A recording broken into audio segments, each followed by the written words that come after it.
여러분 안녕하십니까? YTN 시청자를 위한 옴부즈만 프로그램 시청자의 눈입니다. 먼저 뉴스 진단 시간입니다. 이번 주엔 사이버 검열 관련 보도를 모니터했습니다. 김영지 시청자 평가원과 경제부 김현우 기자 함께했습니다. 안녕하십니까? 안녕하십니까? 네, 김영지 평가원 어떻게 보셨습니까? 관련 보도. 네, 지난 한 주 수사기관의 사이버 검열이 언론의 뜨거운 감자였는데요. 사이버 검열에 따른 사이버 망명 사태에 이어서 다음 카카오와 같은 수사기관에 협조해야 할 기업의 발표가 사이버 검열에 대한 논란을 더욱 확산시키기도 했습니다. 수사기관의 사이버 검열은 인터넷상에서 행해지는 악의적인 범죄 행위, 그러니까 예를 들면 개인이나 단체의 권익을 침해하는 범죄 등을 처벌할 목적으로 꾸려진 전담팀이 만들어지면서 시작됐다고 볼 수 있는데요. 하지만 이러한 의도와는 달리 지난달 18일 사이버상의 허위사실 유포와 관련한 정부 기관의 대책회의에서 검찰이 인터넷 업체와 핫라인을 구축해서 실시간으로 범죄 증거 수집을 위한 모니터링을 하겠다고 입장을 밝힌 이후에 이러한 사이버 검열에 대한 논란이 더욱 커지기도 했습니다. 지난 정부와 비교했을 때 현 정부 들어서 수사와 관련한 감청 건수가 2배가량 증가했다는 조사 발표도 이번 검열에 대한 국민의 우려를 더욱 증폭시킨 계기가 되기도 했는데요. 정보기술이 발전하면서 무한히 생산되는 이와 같은 정보는 강력이나 특수범죄 등을 해결하는 주요한 증거자료로 활용되고 있습니다.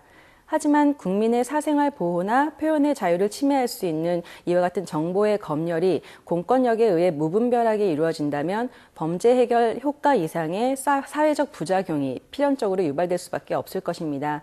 기존에 시행되었던 사이버 검열 대상이나 이러한 검열을 위한 영장 발부 기준 등은 무엇인지 적법성 차원에서 설명이 필요할 것 같습니다. 이외에도 미국 등 사이버 검열을 시행하고 있는 다른 국가와 비교했을 때 우리나라의 검열 내용이나 과정상에 어떠한 차이가 있는지 궁금합니다. 네, 사이버 망명이라는 얘기가 나올 정도로 정말 큰 논란을 일으키고 있는 내용인데요. 사실 이게 영장이 있어야지만 가능한 거 아니겠습니까? 네, 그렇습니다. 올해 발부된 감청영장은 모두 122건입니다. 이 가운데 101건은 국가보안법 위반 사건과 관련된 것이었습니다.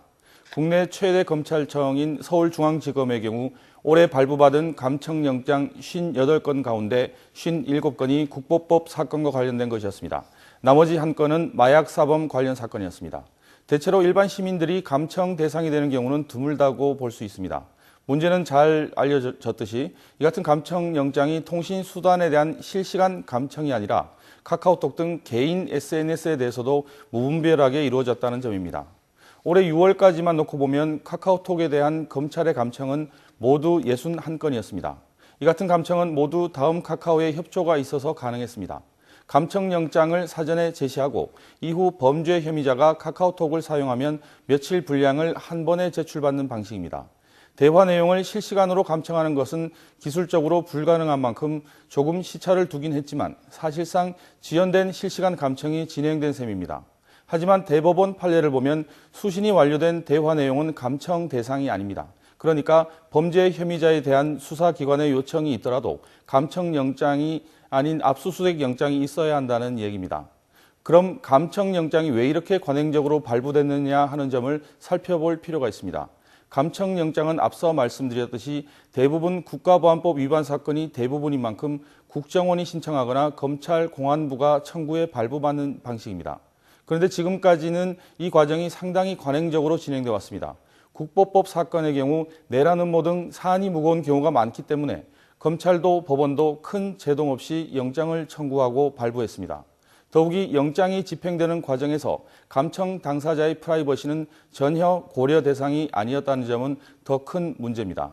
내가 범죄자와 주고받은 카톡 내용만 감청해야 하는데 실제로는 내가 가족과 주고받은 내용까지 무분별하고 광범위하게 감청이 진행될 수 있다는 점입니다.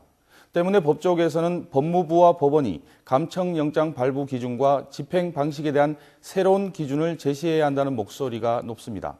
또 해외 상황과 관련해서 살펴보면요. 미국의 경우 잘 알려진 미국 국가안보국 직원 에드워드 스노든 사건을 보면 우리와 상황이 크게 다르지 않다는 것을 알 수 있습니다. 핵심은 국가안보국이 주요 인터넷 기업 9곳의 서버에 접속해서 일반 시민과 각국 정상들의 정보를 무차별로 수집했다는 것인데요. 이를 계기로 공권력 남용에 대한 경계 목소리가 커지고 있는 상황입니다. 사안의 본질은 조금 다르지만 개인의 프라이버시가 보안에 취약하고 언제는 악용될 수 있다는 가능성이 있다는 점에서 국내 상황과 비슷하다고 볼 수 있습니다. 앞으로 YTN은 이 같은 사안의 본질과 대안, 그리고 외국 현황 등 다양한 관점에서 보도를 이어가 사회 공개 역할을 수행해 나가는 데 주력할 것입니다. 네, 김영지 평가원, 이 같은 논란이 어쨌든 이 다음 카카오 대표가 반발하면서 더 커지는 것 같습니다. 네, 그렇습니다. 지난 13일 다음 카카오 대표가 수사기관의 감청영장 집행에 불응하겠다는 공식 입장을 발표했습니다. 그러니까 발표 이전에 이미 7일부터 다음 카카오 측은 영장 집행에 응하지 않고 있다고 밝혔는데요. 다음 카카오 측의 발표는 실정법을 위반하는 것입니다만 그럼에도 불구하고 다음 카카오가 공권력에 이러한 강경한 입장을 불사할 수밖에 없는 현실적인 이유가 있다고 보는 시선이 많습니다. 일명 국민 메신저라고 불렸던 카카오톡이 사이버 검열 논란이 불거지면서 일주일 만에 40만 명에 달하는 이탈자가 생겨났습니다. 지난 YTN 보도에서도 탈카카오톡 행렬이 지속적으로 늘고 있다는 내용을 관련 보도를 통해 전했는데요. 특히 카카오는 다음과 합병 법인을 상장하고 상장 즉시 시가총액으로 10조 원이 넘는 거대 기업이 될 것이라는 희망적인 전망이 현실화될 즈음에 이번 검열 논란이 일면서 기업 이미지가 위태로워진 상황입니다. 사회적으로 카카오톡 검열 논란이 다수의 인터넷 기업으로 번지고 있는 상황인데요. 카카오톡이 감청영장 거부라는 카드를 들고 나오면서 법적 논란까지 일고 있는 상황입니다. 다음 카카오가 이와 같은 초강수를 들고 나온 이유 무엇인지 궁금합니다. 네, 김현우 기자, 질문처럼 초강수로 뒀지만 사실 위법성 논란이 있는 게 사실 아닙니까? 네, 그렇습니다. 앞서 말씀하신 것처럼 위법성 논란에도 불구하고 카카오톡이 감청영장에 불응하겠다 이런 초강수를 선택한 것에 대한 배경에 관심이 상당히 모아지고 있는데요. 우선 살펴보면 카카오톡은 국내 가입자만 3,700만 명을 확보한 국내 최대 모바일 메신저 서비스입니다. 카카오톡은 이런 가입자 기반을 바탕으로 현재 하고 있는 모바일 광고나 상품권 사업 외에 송금과 이체 같은 금융 서비스도 시작했고요. 앞으로는 뉴스 매거진이나 심지어 콜택시 서비스까지 사업 영역을 확대할 준비를 하고 있습니다. 이런 상황에서 사이버 검열이라는 암초를 만난 겁니다. 그러다 보니 순식간에 독일산 텔레그램이라는 모바일 메신저로 300만 명 가까운 이용자가 갈아타기 시작했습니다. 결국 이런 가입자 기반이 무너지게 되면 카카오톡이 준비했던 여러 사업들의 타격이 불가피한 것인데요. 이 때문에 저희 YTN에서는 감청영장 거부에 대한 분석 보도와 함께 그럼 왜 이런 초강수를 뒀는지에 대한 것도 다루게 됐습니다. 카카오톡에 대한 검열 논란이 네이버, 밴드 등으로 확산되면서 국내 인터넷 기업들이 공동 대응책 마련에도 나섰는데요. 다음 카카오와 네이버, SK커뮤니케이션즈 등 인터넷 기업 3사는 당국의 수사 협조에 따른 이용자 보호 문제에 공동으로 대응하기 위해 임원들이 참석한 회의를 2차례 열기도 했습니다. 이들 업체들은 검열 논란이 단지 카카오톡만의 문제가 아니라는 데 인식을 같이 하면서 현행법의 테두리 내에서 이용자 보호를 위해 좀 더 적극적으로 노력할 방안이 있는지를 함께 고민하기로 했습니다. 카카오톡이 사이버 검열 논란은 정치권으로도 확산되고 있는데요. 우선 새누리당은 다음 카카오의 감청영장 거부 방침에 대해 사회 법 질서를 해치는 위험한 발언이라고 비판하면서도 범죄 혐의자를 추적하려고 법원에서 영장을 발부받아 적법 절차에 따라 수사하는 것을 상시적인 감시를 하는 것처럼 국민을 불안해하게 하고 호도하는 것은 잘못이라고 지적하기도 했습니다. 이에 대해 새정치민주연합은 카카오톡 사찰 논란을 주요 국정감사 쟁점으로 삼고 공세 수위를 높였었는데요. 정보통신당국에서 국민들의 사이버 망명을 자초했다며 검찰을 비난하고 나섰습니다. 이처럼 사이버 검열 논란이 국민들뿐만 아니라 관련 업계와 정치권까지 상당한 파장을 불러일으키고 있습니다. 앞으로 YTN은 사이버 검열 논란에 대한 단순 상황 전달에만 그치지 않고 사회 전반에 미치는 영향과 정부와 수사기관, 관련 기업이 어떤 해법을 찾아야 하는지 등에 대한 심층 보도도 다룰 계획입니다. 네, 오늘 뉴스 진단, 사이버 검열 논란과 관련해서 김영지 시청자 평가원과 김현우 기자와 함께 이야기 나눠봤습니다. 고맙습니다. 고맙습니다.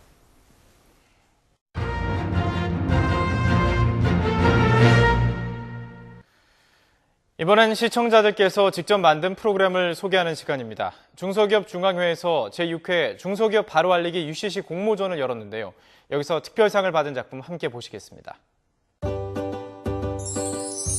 우리나라에는 다양한 기업들이 있습니다. 사람들은 큰 기업들이 우리나라의 경제를 이끌고 세계로 뻗어나간다고 생각합니다. 하지만 그 아래에는 보이지 않는 무수히 많은 기업들이 있습니다. 그 기업들은 융합과 결합으로 새로운 가치를 창출해내고 핵심 기술 사업화를 실현하여 유망 분야의 성장 동력을 육성합니다. 그리고 창의적인 생각으로 콘텐츠를 강화하여 창조 경제 구현에 기여를 합니다. 한 그루의 나무가 성장하기 위해서는 그것을 받쳐주는 여러 개의 뿌리가 있어야 합니다.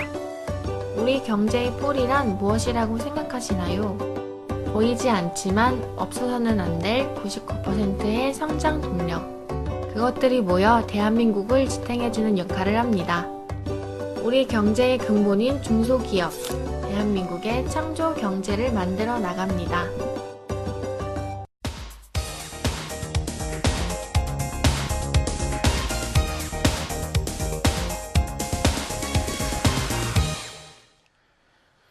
지상파 DMB 채널인 YTN DMB 프로그램을 평가하는 내가 본 YTN 순서입니다. 이번 주엔 소나기에 대한 원영아 평가원의 의견 들어보겠습니다.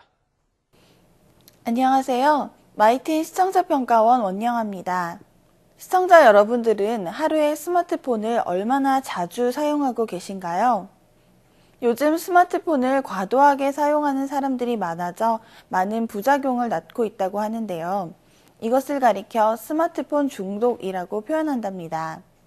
스마트폰이 없으면 손이 떨리고 불안하다.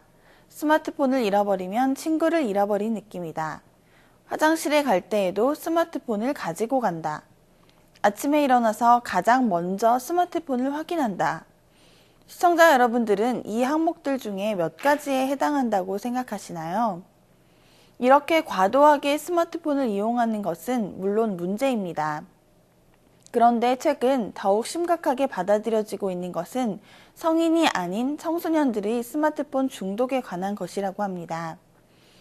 사람의 인생에서 굉장히 중요한 부분을 차지한다고 볼 수 있는 청소년기에 이러한 심각한 문제가 우려된다고 하는 것은 우리가 모두 주목해야 할 부분일 텐데요. 최근에 방송된 소나기는 스마트폰 중독, 위기의 아이들이라는 주제를 통해 스마트폰을 이용하는 청소년들의 문제에 관해 흥미롭게 다루었습니다. 소나기는 강연 토크쇼, 소통과 나눔이 있는 이야기라는 타이틀에 맞게 진행자와 패널 그리고 청중들이 강연과 토크를 적절하게 나누며 주제에 관해 소통하는 프로그램입니다.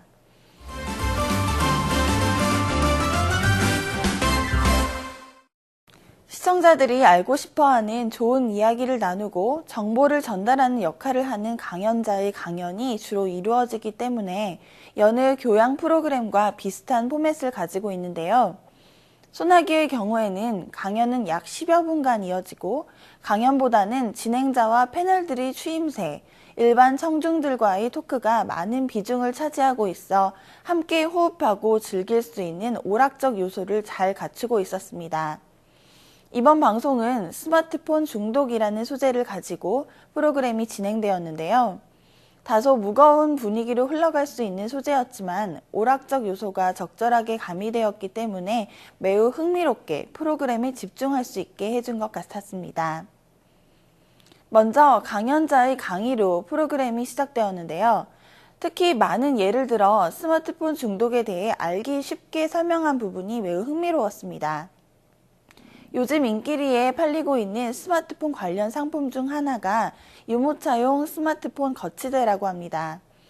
어린아이들이 타고 있는 유모차의 앞부분에 거치대를 설치해 스마트폰을 올려주어 아이들이 야외나 이동 중에 스마트폰을 이용해 만화 영화를 시청할 수 있게 한다는 것입니다.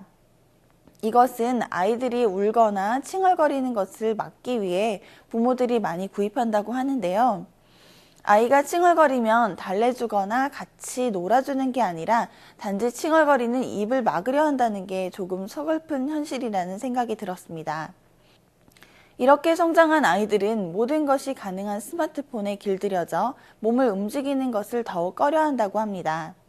또한 문제는 스마트폰을 이용하는 것 자체가 아니라 어린 아이들이나 청소년들이 스마트폰 사용에 익숙해지다 보면 사물을 창의적으로 보는 사고력에 큰 문제가 닥친다는 것이었습니다. 강의에 의하면 우리 머릿속의 전두엽은 생각을 지배하는 부분이라는데요.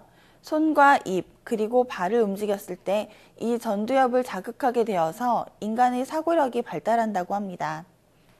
유대인들의 경우에는 창의적인 사고를 잘 한다고 알려져 있는데요. 유대인들은 어렸을 때부터 중얼거리며 경전을 암기하는 습관이 잘 들어있기 때문에 전두엽을 충분히 자극해 머리가 좋다고 평가받고 있다는 것입니다.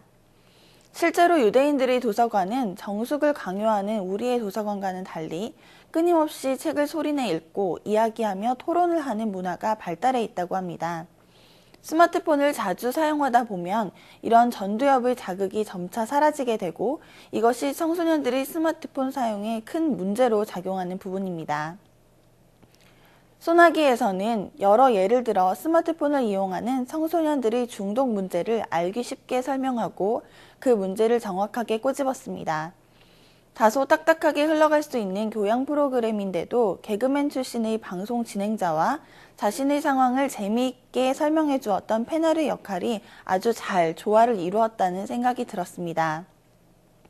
때때로 방청객들과 질의응답 시간을 갖거나 반응을 살피는 부분이 있었는데요. 이런 부분은 일방적인 주입식 프로그램이 아니라 시청자들과 양방향 커뮤니케이션을 하며 함께 호흡하고 있다는 인식을 주어 시청자들이 소외되지 않도록 배려했다는 생각이 듭니다. 대중교통을 이용하는 승객들 대부분이 스마트폰을 들여다보고 있고 카페에서 이야기를 나누는 연인들도 손에 스마트폰을 들고 대화할 정도로 전 국민이 스마트폰 중독 현상을 겪고 있다는 이야기가 있습니다.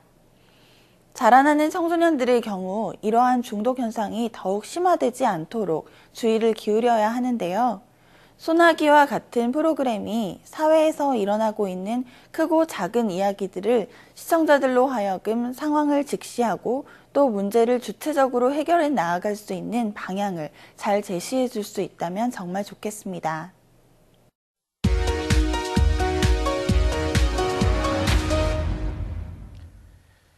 이번 순서는 시청자들의 지적사항을 정리한 모니터 보고 시간입니다.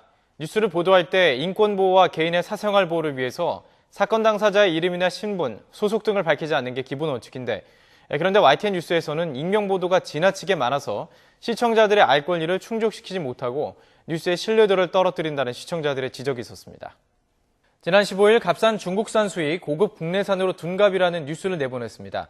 YTN에서는 이 소식을 전하면서 유명 상조회사라고만 할 뿐 문제 회사가 어딘지 실명을 밝히지 않았습니다. 그리고 경비원, 머슴 취급해도 소가리만이라는 기사에서 다른 방송사가 신현대 아파트라고 실명을 보도했는데도 YTN은 익명 처리했습니다. 또 10일에는 부하 여군 성추행, 현역 사단장 긴급체포라는 기사에서 수도권 부대를 지휘하는 A 사단장이라거나 인천 모부대 사단장이라고 보도했습니다. 이 같은 익명 보도는 수도권 인천 부대를 지휘하는 다른 선량한 사단장들에게 피해를 줄 우려가 있으므로 어디 사단인지 명확히 밝히는 것이 시청자의 알 권리를 충족시키는 충실한 보도라는 시청자들의 지적이 있었습니다. 또한 시청자들은 익명과 실명 보도의 기준을 보다 명확히 할 것을 요구했습니다. 지난 15일 YTN에서는 남북 군사당국자 접촉 첫 개최에 관한 취재기자 전화 연결이 있었습니다. 이 기사를 전달하면서 오늘 남북 군사당국자 만남에 나간 인사의 사진을 보여준 배경 화면이 있었는데 이 화면에 담당 취재기자의 사진이 겹친 채로 나와서 아쉬웠다는 지적이 있었습니다. 또한 배경에 영상이 나오면서 이 사진이 계속 나왔는데 이것도 적절하지 않고 이미 사진이 나와서 내용이 전달됐다면 적당한 시점에 사진을 빼는 융통성 있는 방송이 있어야 했습니다. 또 김정은 40일 만에 지팡이 짚고 공개 행보 기사를 전달하면서 김정은이 지팡이를 짚은 모습을 붉은색 동그라미로 보여줬습니다. 그런데 자막에 가려서 정작 지팡이는 보이지 않았습니다. 조금 있다가 자막이 없어지긴 했지만 시청자를 위해서 강조 표시를 했으나 잘 보이지 않아서 아쉬웠다라는 지적이 있었습니다. 지난 15일 드라마 등 한류 콘텐츠들이 중국 시장에서 제값을 받지 못하고 있다는 기사가 있었습니다. 그런데 내용 자막 중에 새정치민주연합이 새천년 민주연합으로 틀리게 나왔습니다. 그리고 국정감사에 대한 패널 출연 코너가 있었는데 자막 표기에서 뒤에 닿는 따옴표가 누락된 채로 방송이 되는 실수도 있었습니다. 그런가 하면 자막 중에 입대 순으로와 날짜 순으로 해서 순은 전미사로 앞말과 붙여 써야 하는데 띄어서 표기하는 등 여러 건의 오류가 있었습니다.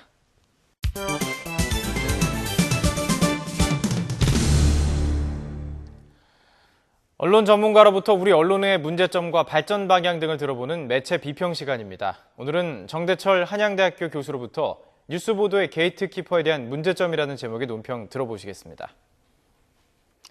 요즘 자주 듣는 얘기 가운데 뉴스 기준이 달라졌다. 싸구려 뉴스가 또는 때우기식 뉴스가 많아졌다. 언론의 신뢰가 추락하고 있다는 말입니다. 뉴스에 대한 불평과 믿을 수 없는 언론에 대한 불만을 가진 사람들이 하는 말들입니다. 심지어는 잘못된 언론에 대한 실망을 노골적으로 지적하기도 합니다. 루머가 활개치고 왜곡이 판치는 미디어와 그 사회를 비난하는 과격한 소리가 점점 공론화로 치닫고 있습니다. 뉴스 보도와 관련된 문제, 그리고 언론 판단이나 주장에 대한 문제들이 빚어낸 파장으로 여겨집니다. 뉴스다운 뉴스, 즉 뉴스 결정자와 시청자 사이에 뉴스를 보는 기준이나 인식의 격차가 있다는 점입니다. 뉴스 보도에서 비중이나 시각이 다르게 나타나는 것은 게이트키퍼와 관련된 문제입니다. 흔히 진영 논리나 주관적 입장이 강하게 반영된 결과로 해석하기도 합니다. 이러한 문제들은 고질적 폐단으로 지적되어 왔지만 바뀌지 않고 반복하는 오명을 남기고 있습니다. 뉴스 보도에서 계절적 뉴스는 단풍의 절정은 설악산, 지리산, 한라산 등 10월 며칠 등등, 사건 보도는 한 방송인이 대낮에 속옷 차림으로 도로에 누워 있었다. 전날 지인들과 술자리가 있었다. 사고 보도는 화재 사고로 재산 피해 50만 원, 인명 피해는 없었다. 교통사고도 마찬가지입니다. 뉴스 격식에 맞지 않는 허탈한 뉴스에 대한 불만입니다. 뉴스의 사회적 비중을 아는 사람들의 반응이기도 합니다. 정치, 경제 뉴스는 검증되지 않은 트위터의 글을 끌어들이는 뉴스, 알맹이가 없이 겉도는 뉴스, 작은 것을 부풀리고 큰 것을 축소하는 뉴스, 일방적인 설명이나 주장만을 나열하는 뉴스에 대한 원망입니다. 이 외에도 확인할 수 없는 인터뷰, 책임을 묻기보다는 호통을 치는 국정감사, 정부 예산안에 대해서는 받아쓰는 뉴스, 늘어나는 국가 부채에 대한 어떤 원인으로 증가하고 있는지에 대한 설명이 없는 뉴스라고 합니다. 겉핥기식 뉴스 보도에 대한 실망입니다. 뉴스 보도에서 게이트키퍼의 기능적 역할이 편향된 시각에서 노이즈로 나타나고 있습니다. 생산성보다는 소비 성향에 비중을 두는 전문가의 역량이 발휘되어야 합니다. 뉴스가 처음 등장할 때는 정신적 가치를 중요하게 생각했습니다. 그 후에 사회적 도구로서의 역할을 담당하는 중요한 요소였지만 지금도 그 역할은 충실히 하고 있는지, 시대의 변화에 따라 아예 단순한 기업으로 자리를 옮겼는지, 그러나 아직도 언론의 역할을 기대하는 사람들이 많다는 점을 기억해야 합니다. 게이트키퍼는 사명감을 가진 전문가의 스테이지입니다. 게이트키퍼는 자신보다는 시청자를, 그리고 국민을, 더 나아가 국가를 생각하는 전문가의 영역입니다. 시청자의 눈은 시청자 여러분의 참여를 기다리고 있습니다.